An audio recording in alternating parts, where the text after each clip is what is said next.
যাদের বয়স অলরেডি 40 হয়ে গেছে বা 40+, তাদের ফিটনেস প্ল্যান কেমন হওয়া উচিত? এখন দেখেন যে বয়সটা আগে বুঝি।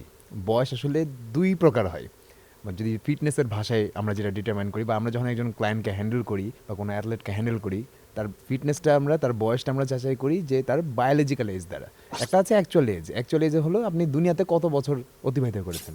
একটা হচ্ছে বায়োলজিক্যাল এজ, সেটা হচ্ছে আপনার বডি কতটা ইয়াং আছে ভেতর থেকে। তো আমরা এটা দেখি যে 40 বছর বয়স ওই লোকটা অ্যাক্টিভিটি আগে করেছে কি করেনি সেটার উপরে আমরা আলাদা আলাদা প্ল্যান দিই। কারণ ওই লোকটা অলরেডি স্ট্রং, অ্যাক্টিভ, সে ব্যক্তি তো আলাদা কোনো প্ল্যানের দরকার নাই, সে একটা যুবকের মতো এক্সারসাইজ করতে পারবে, সব ধরনের মুভমেন্ট করতে পারবে। এখন 40 বছর বয়সে অনেকের মাংসপেশি দুর্বল হয়ে যায়, অনেকের কোমরে ব্যথা শুরু হয়, অনেকের হাঁটু ব্যথা শুরু হয়। এরকম ব্যক্তিদের বিভিন্ন জিনিসগুলোকে, ফ্যাক্টরগুলোকে কনসিডার করতে হয়। ধরেন যার কোমরের ব্যথা, ডাক্তার যদি বলে পুরোপুরি বেড রেস্ট নেন, এটা ভুল। কোমরের চাপ পড়ে না এই টাইপের এক্সারসাইজগুলো করতে হবে। কারো হাঁটুতে ব্যথা, হাঁটুতে চাপ পড়ে না, ওটা বাদ দিয়ে অন্য এক্সারসাইজগুলো করতে হবে, অর্থাৎ মুভমেন্ট করতে হবে।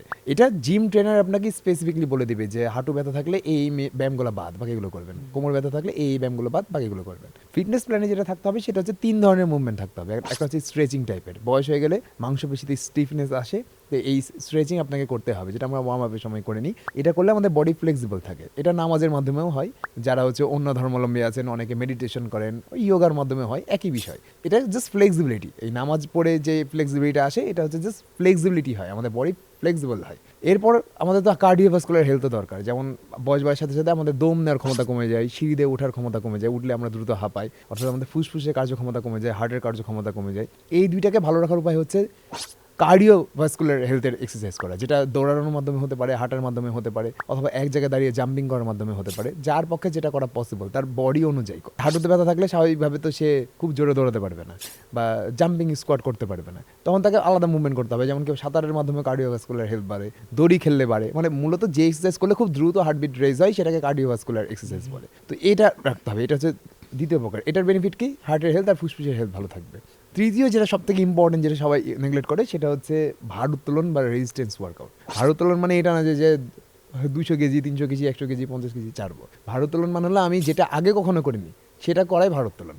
ধরেন একজন ব্যক্তি পুশ আপ দিচ্ছে, পুশ আপ দেওয়া মানে কি, ধরেন তার ওজন, শরীরের ওজন 100 কেজি, পুশ আপ দিচ্ছে, তার মানে কি সে তার শরীরের অর্ধেক ওজনকে প্রেস করার চেষ্টা করছে কোমর থেকে উপরে, মানে সে 50 কেজিকে উত্তোলন করার চেষ্টা করছে, এটাও ভার উত্তোলন এক্সারসাইজ হবে। অথবা কেউ একজন হাতে ডাম্বেল নিয়েছে, আগে কখনো নেয়নি, হাতে ধরেন এই হাতে 1 কেজি, এই হাতে 1 কেজি নিয়ে সে এক্সারসাইজ করছে বা বিভিন্ন ধরনের মুভমেন্ট করছে, এটাও ভার উত্তোলন। মানে অনেকটা ফ্রি হ্যান্ডের মতো, মানে মূলত যেই জিনিসটা আপনি আগে কখনো করেননি সেটাই রেজিস্ট্যান্স ওয়ার্কআউট, আর সেটা আমাদের মাংসপেশিকে স্ট্রং রাখে, যেটা 40 বছর বয়সে সব থেকে বেশি গুরুত্বপূর্ণ।